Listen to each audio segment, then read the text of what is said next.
be a strong black woman. So they come into the game with their guard up ready. Spanish girl is raised to serve. They be cooking for their father at a young age, washing the dishes, washing the table, mopping all Saturday morning. Let's face it, they're raised to serve. If one time I swear to God, I'm at a girl's house having dinner. I got up with my own plate, put it in the garbage, put it in the sink. Her mom spazzed on her in Spanish about da da da da da da da da da.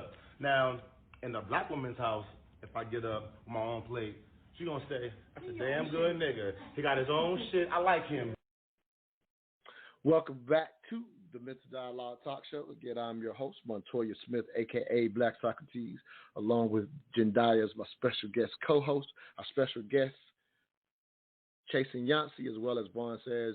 Yancey, if you will, Queen, your thoughts. I basically gave two separate dynamics that are always being discussed, BL relationships, which is kind of, in a sense, roles, is I think is what comes out of that, comes to mind for me. But your thoughts as you hear either cut or just start wherever you like. Oh, I'm long-winded, so I'm thinking, Lord, how do I sum this up quickly? Now you're fine, Queen. You let it all out. We got time. Thanks. So I'll start with the latter, because that's the freshest in my memory. But I definitely do think that there is a cultural difference. I don't say it from a place of blame. I just say it is what it is. It's like I'm looking out the window and looking at a tree. I don't have to judge it, but I can see that it's there. I definitely think that it was intentional, obviously, if we really want to go deep and unpack that, which we're probably not going to do on the show. But going back to the 70s and 80s, there was a strategic attempt to take the men out of the home. And there were so many things that were happening in our community that people have adapted. Now, the reason why I say no judgment is because it's not my place to judge. However, I can talk about how it's not serving us. So having that strong, independent woman might help this woman so that she, isn't relying on a guy who isn't there, and now she's stuck on welfare somewhere and can't take care of herself. That serves her, getting her to a place of adulthood. But when she gets to a point where she does find a man that is worthy, it is very difficult to unlearn that same behavior that served her up until that point. So I say that to say I lovingly look at these women because they are truly in a plight. They are really in a difficult situation, and I feel for them because they get attacked when they are in survival mode. We were not intended to be in survival mode. I'm very fascinated by neuroscience, and a lot of people who live lives that are stressed out, they said the reason why they're dying sooner is because they're causing their body and their immune system to function in fight or flight mode. That was intended to be a very quick thing that our body goes through for our central nervous system in order to quickly escape danger, imminent danger, not danger that's 3 miles down the road or 10 years in the future. And so people are living in this heightened state of awareness so that they can survive, but they're surviving and they're not living, like the live stream I did last week. So these poor women are in quite a dilemma. So salute to the women who are going through that.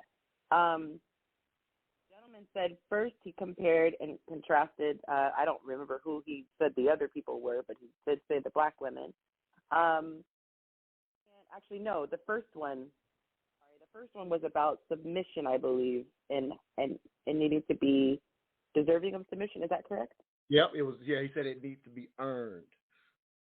Okay, so I said something, and I was like, oh, that's profound. So a lot of women were clapping back to the submission argument because they were saying, well, my man doesn't act right, that's why I don't submit. And my colleague said, why is he your man then? So I feel like the onus is on both parties. Leader will lead. Not a leader, sis, why you there? I take on the role of a submissive when I go into the workplace. I submit myself under the authority of my supervisors. Does it mean they're better than me? Certainly not if you've seen some of my supervisors. It just means that they are in a position of leadership, and I have voluntarily submitted myself under their authority for the purpose of organization so that we do not have chaos. There can only be one chief in the tribe. There can only be one chef in the kitchen.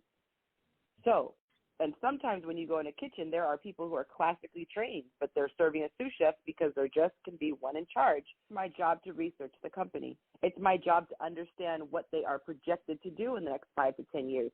It's my job to look at their history. How have they treated people in the past? How many employees have filed sexual harassment complaints? How many people have said it's been an unsafe workplace? It's my job as the potential employee to do my due diligence to make sure that I'm going to be under the covering of someone that is suitable for me, because I am investing my time, my energy, and possibly my life if I'm working in a dangerous environment.